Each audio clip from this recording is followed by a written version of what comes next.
Dental Clinic, we believe that we need to cater a diverse kinds of patients or clients. We cannot just focus in one because the needs of Filipinos varies kasi depending on their dental needs. So the purpose of this Smile 360 Con is to actually get a diverse range of influencers and celebrities that we can do from the basic cases like the orthodontics or the metal braces. That's why we got TikTok influencers. And then we got veterans, we got TV actors and actresses that could justify that we can really do complex cases. And you know, Smile 360 aims to elevate the dental care of the Filipinos one smile at a time. So it's very important that we do the proper messaging to all Filipinos to tap the right market with the right brand ambassadors, not just focusing in one. That's true, no? Kasi when it comes to your smile, parang medyo minsan sa mga average families, yung dental care, it's not really yung priority ng iba, diba? That is very true. Diba? But it's a source of it's everything. Confidence, health, diba? Yes, because how can you work well or how can you focus in one thing if you neglect your dental care? Sometimes it's really hard to focus in one thing. Like for example, you're going to attend a meeting pero ang sakit ng ngipin mo. And at the same time, dental care is sometimes expensive. And the goal of Smile 360 is to deliver affordable dental care that is very accessible to all Filipinos. That is why the roster of our talents right now are very diverse. Okay. Ikaw naman, Doc, parang ano ba, when should you visit? Kasi diba yung iba, pag sobrang sakit na, saka lang ako mapupunta sa dentist. Pero when should the person go sa dentist? Dapat ba regular? Normally talaga, every 6 months. Kasi syempre, normal na mga Pilipino talagang punta lang sila sa clinic once na may masakit. Pero kunwari, magsa-start yan pag bata pa lang, pag may lumabas na dalawang ngipin sa baby, kailangan nagbe-visit na. Hindi naman porket pag tumanda ka na, doon lang pupunta. So every 6 months, kahit walang masakit, basta makita yung kita ni dentist na healthy ka, ma-assess at masabi sa'yo kung may gagawin, okay lang yun. Kahit walang gagawin, walang procedure na gagawin sa clinic. Pero dapat aware ka dun sa mga cases, I mean, dun sa condition. And then last na lang for me, Doc, parang I don't think a lot of people know na yung teeth mo, it's really your mouth, it's related to a lot of, hindi lang dito sa area na to, diba? It's related to a lot of your health, your confidence, kahit minsan yung structure ng face mo, na it's not just tooth decay ang important. Yes. Minsan nga napapansin ko pag may mag-visit sa clinic, Doc, masakit yung ulo ko, I think sa ngipin ko to. Well, gano'n, nangyayari talaga yun. Meron tayong mga tinatawag na referred pain, mga gano'n yung nangyayari. So yes, connected. Tapos katulad din sa braces, sa ortho, hindi naman dental yung naaayos yung profile ng patient. Pag once na na-align yung ngipin, naayos yung crowding, nabuboost lalo yung confidence ng mga patients. I've seen some of the work that you've done on your Facebook page. Really educational, if I may say. I've seen also some aesthetic work that you've done as far as gums are concerned. Can you tell us a little bit more about that as well? Yeah. Like when a person smiles, most of it is actually showing the gums of the patient, and then you fixed it. Depende kasi dun sa gusto ng patient. Minsan yung katulad ng latest post namin about lip repositioning. I think sa ibang branch ata yun. Ang nangyari doon is instead na inano sa like veneers, ang ginawa yung lip yung near position para ma-enhance yung smile ng patient. May mga iba kasi na kahit may gum problem, we can fix naman through sa ortho or kaya sa veneers. Marami kasi siyang marami kang options na treatment para ma-fix yung sa gum problem. Is this just on a selected branch or all the branches can do it? Yung latest kasi sa ano yun, no? That's in Binangonan branch. But actually, the goal of Smile 360 Dental Clinic is to cater all types of dental concerns of the Filipinos. The dental concern is not just focusing in just one area. That's why it's very important that we have specializations of our dentists. We focus on specializing depending on the need of a patient. So the treatment plans that we do, it's very tailored to every patient. Parang it's not one size fits all. But the good thing is we deliver it in a very accessible and cost-effective way. Very fair price. That is the main goal of our brand. How do you keep the costs down? Okay, so the challenge there is, of course, knowing who the market is. So if we target the call center agents, like for example, people who are working in office areas, we need to also identify where do we put up a clinic? Do we put up inside a mall? Do we put up in a commercial area? Because it really depends. That's why we wanted to be known as a multi-specialty clinic. For example, in one branch, we focus on orthodontics. Then we put up in a commercial area. But there are branches or there are patients who wants a more elevated care. That's where we will put branches inside the mall. And to be honest with you, Smile 360 Dental Clinic started with a 20 square meter space. All plain walls. We started doing catering metal braces or orthodontic patients. We just focused in one area, that's orthodontics and the basic treatment. But as the years go by, we've been in the industry for 6 years. We learned to hone our craft. We are now doing dental implants. We are now doing bone graft, lip repositioning, as what you can see. That's why this year we are putting up one branch inside a mall in Laguna. So the goal here is to not just put a dental clinics in just commercial areas, but also to put dental clinics in elevated areas where we can cater the other market as well.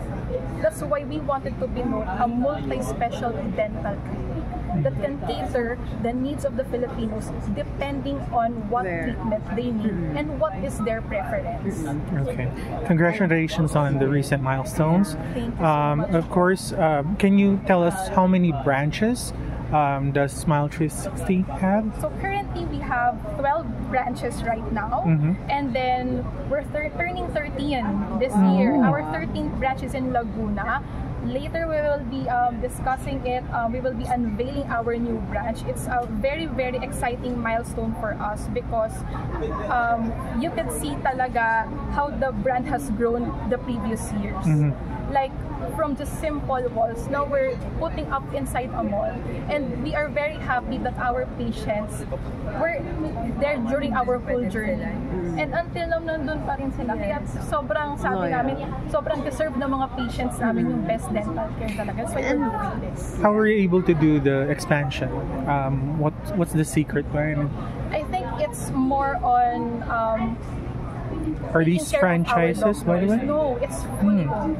Alright. I think it's more on taking care of our doctors, taking care of our employees, giving a fair price to the Filipinos, honing their skills. Because, you know, if it's just all marketing, if you don't hone the skills of your team, it will go down the drain. And it's very important for our team as well to have passion in what they do. Not just the dentist, but the whole team, like the marketing, the admin. We need to be aligned in what the goal of the brand is. So I think that's where the secret is. It's more on taking care of the people, putting your heart in everything what you do, and of course, aligning the vision of the company to everyone in the company. So, very personal din minsan yung doctor relationship with the patient. I think very important kasi a lot of people can be intimidated to the Yes, dentist. ako personally, ganun ako. Kasi importante sa akin ngayon, I mean, sa practice ko, mabigay ko yung talagang gusto ng patient. Kasi ako, honestly, meron akong ideal treatment, for example, for this patient. Pero, kahit ipilit ko sa kanya yung ideal or yung gusto kong treatment na mangyari, kung hindi naman yung gusto ng patient, diba? So, siya pa rin yung masusunod. So, kailangan talaga makuha mo yung loob ng patient, yung sinabi niya na gusto niya. Yun yung important. Yun lang, yung magkaroon ng satisfaction yung patient. Na pag lumabas siya ng clinic, all smile siya, walang regrets, babalik, and syempre makakapag-refer siya ng patients. It's an end-to-end dental care. Yun talaga yung goal ng Smile 360. Okay, and then very last na lang, since you mentioned nga na, state-of-the-art yung mga equipment nyo for different kinds of treatment. Pero kasi 'di ba ngayon parang ang dami ring nagpa-pop up ng mga aesthetic clinics. And I think it's something din na people, I think, are starting to open up na dentist, it's not just for medical concerns, it's also aesthetics. Nagki-cater din ba kayo sa yung mga treatment plans, yung pagka, nothing necessarily wrong, pero gusto kong i-shape, yung mga ganyan, di ba? Yes, actually, majority po ng patients ganon. Kasi pagdating nila sa clinic, may gusto na sila kaagad na gawin di ba? So, sa majority ng patients namin sa Smile, meron silang nasa isip na nila na itsura na mangyayari. So, ang gagawin lang po dyan is explain mo yung pros and cons ng gusto nila. Tapos, explain mo yung different materials. Tapos, yung maintenance. Yun yung importante. Like, for example, sa veneers, hindi siya laging best option. Pero kung ipipilit ni patient, make sure na i-recall mo siya every 6 months, babalik siya. Yun lang naman. Talagang proper maintenance lang ng lahat ng treatment. Kasi hindi naman porket natapos yung treatment is na parang or yung whitening, tapos yes, kailangan i-maintain siya. Tsaka syempre yung diet. Syempre dapat sa sugar, mababa lang yung sugar na intake. So very holistic yung approach niyo. Yes. Kahit kahit medyo explain ko sa patient, kailangan hindi tayo mabilis dito. Unang-una, syempre, gusto mo ng magandang outcome, result ng sinasabi ko minsan months yung namin, tinitake namin just sa isang procedure lang. Para lang makuha tama yung bite, sa itsura, na-approve ni patient yung itsura ng veneer. So, pinapatry namin yun sa kanila bago namin i-install sa kanila. Thank you. Thank you so much. What year did you start? 2019. Oh, bilis. Yes. We actually expanded pandemic. Ay, ang galing. Yes. Because, in fairness against all odds. Yes.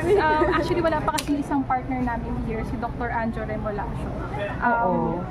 We saw pandemic kasi as an opportunity. Although it's very challenging and sad state. I wasn't able to go to my dentist during this.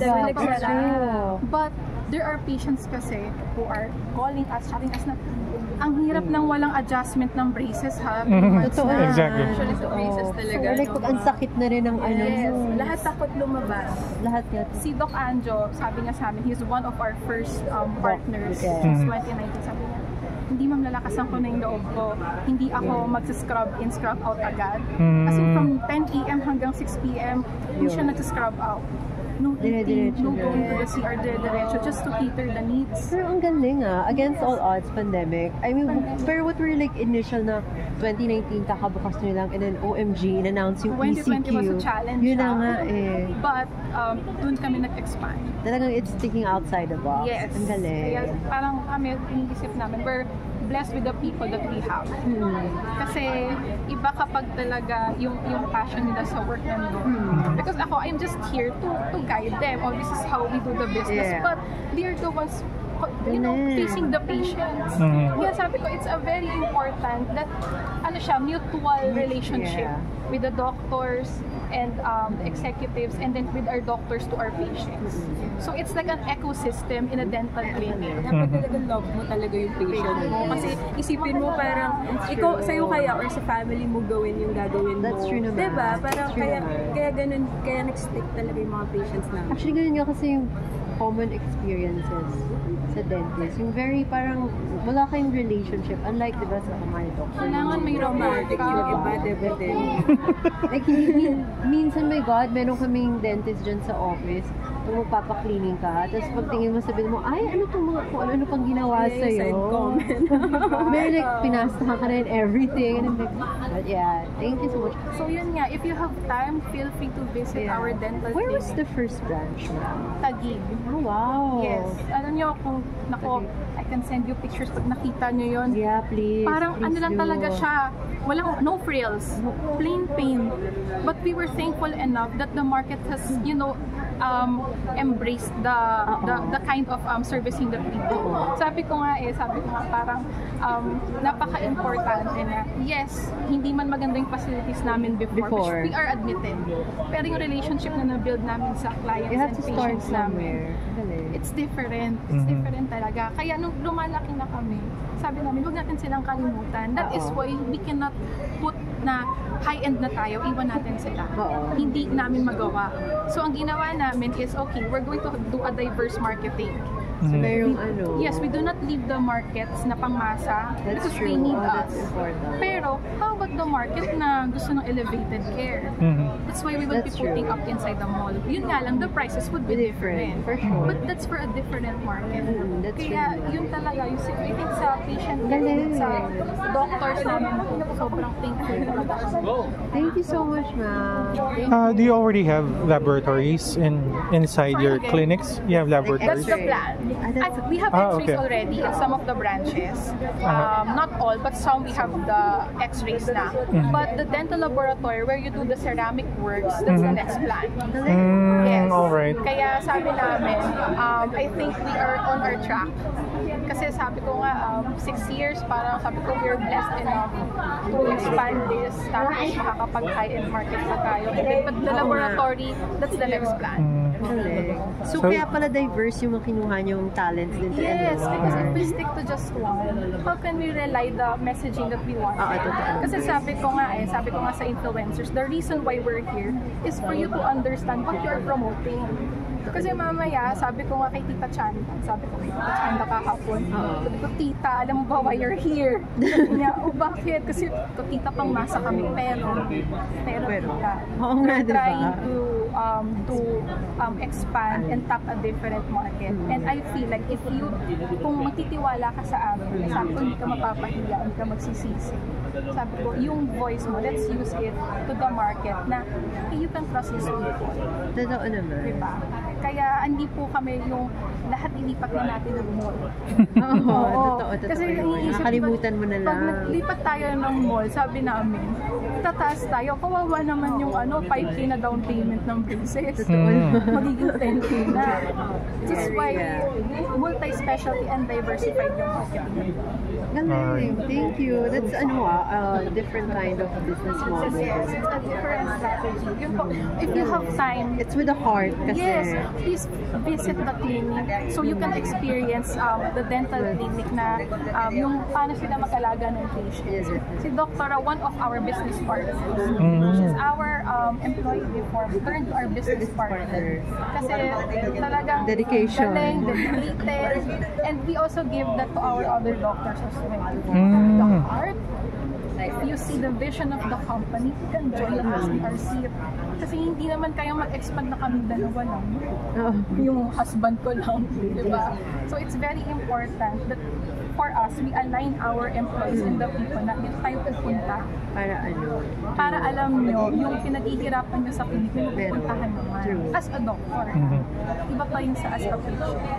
Yun po. Please, alam ko po may doon sa voucher, meron po doon na contact number ng marketing ko po. Alright. Please do experience our dental clinic. Definitely. Thank you. Thanks so much, ma'am. Thank you so much po. Thank Nice you. to meet you. Nice